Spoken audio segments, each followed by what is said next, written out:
भैया मेरा एक ये प्रश्न है, जो हमारे चैप्टर है द कोल्ड वॉर एरा, ये हमारे सिलेबस में से हटाया गया, ये हमारे लिए उचित है? आपको क्या लगता है? अनुचित है। क्यों? नहीं भैया, जो कहते हैं आपको कुछ भी हम पढ़ेंगे तो सीरियस वाइज चाहिए ना, तो उसमें से अगर बीच में से ब्लॉक करेंगे तो उसका समझ ही नहीं आएगा क्या मतलब है उस चीज का। बात तो बहुत पते की करी है आपने। अब एक बात बताओ, पेड़ बिना जड़ के खड़ा हो सकता है? नहीं। तो उसी प्रकार से जो है आपकी पहली किताब है राजनीति विज्ञान की, उसका जो पहला चैप्टर है शीत युद्ध का दौर, वो पूरी बुक की भूमिका तैयार करता है, पूरी बुक की। आप ये समझ लीजिए कि बिना उस चैप्टर के आप समकालीन विश्व राजनीति के जितने भी चैप्टर हैं, जो आपकी पहली किताब है, उसको समझ पाना आपके लिए बहुत ज्यादा मुश्किल हो जाएगा। क्योंकि वो चैप्टर आपको बताता है कि किस प्रकार से शीत युद्ध ने पूरे विश्व को प्रभावित किया और उसने किस प्रकार से विश्व राजनीति को चलाया और किस प्रकार से विश्व में 3 प्रकार के गुटों का निर्माण हुआ। ये चीजें आपको बताता है। आपको इसमें पता चलेगा कि आपका संयुक्त राज्य अमेरिका, आपका सोवियत संघ और आपका नॉन अलायंस मूवमेंट, जिसे हम गुट निरपेक्ष कहते हैं, गुट निरपेक्ष आंदोलन कहते हैं, उनकी क्या भूमिका है, अथवा आपका जो अंतरराष्ट्रीय संगठन है उसकी भूमिका को भी बताएगा, ये उसका क्या योगदान है। ये सब चीजें ये आपका प्रथम चैप्टर बताता है। तो जैसा कि हमारे यश ने कहा, ये अनुचित है बहुत ज्यादा, ये आपके ज्ञान को कम करने वाली बात है। मतलब आपकी वैश्विक राजनीति की जो समझ होती है ना, उस समझ को कम करने वाली बात हम मान सकते हैं इसे।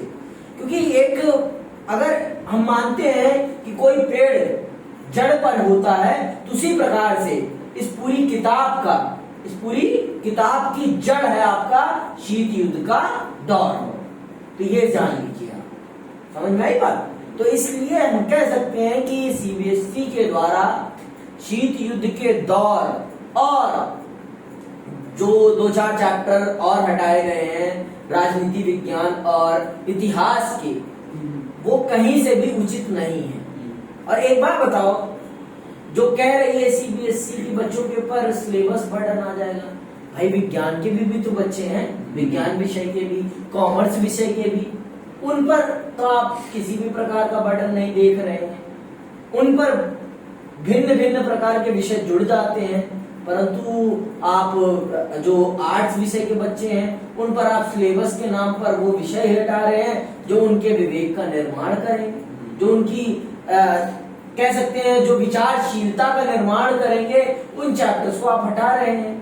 अब भाई आप जानते हैं 10वीं कक्षा में एक डेमोक्रेसी नाम का चैप्टर है ना, अगर वो चैप्टर हटा दिया जाएगा तो बच्चों को लोकतंत्र की समझ रहेगी नहीं। हम विश्व के सबसे बड़े लोकतांत्रिक राष्ट्र होने का दावा करते हैं, है ना, लेकिन हम अपने राष्ट्र के नव शिक्षित वर्ग को लोकतंत्र ही पढ़ाना नहीं चाहते, तो उनके अंदर लोकतंत्र की समझ कैसे पैदा होगी भाई।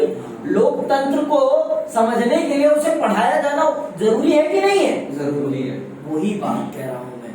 तो सिलेबस को, इस चैप्टरों को इस आधार पर हटा दिया जाना कि बर्डन है, ये कहीं से उचित नहीं है।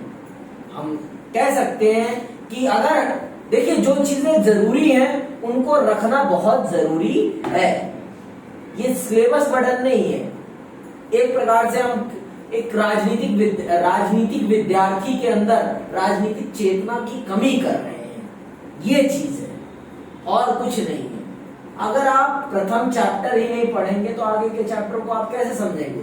जैसे कि इन्होंने कहा सब चैप्टरों का इंटरलिंक होता है, जैसे जंजीर में सब कड़ियों का एक महत्व है, उसी प्रकार से हर चैप्टर का अपना अपना एक महत्व है। समझ में आई बात? यही बात।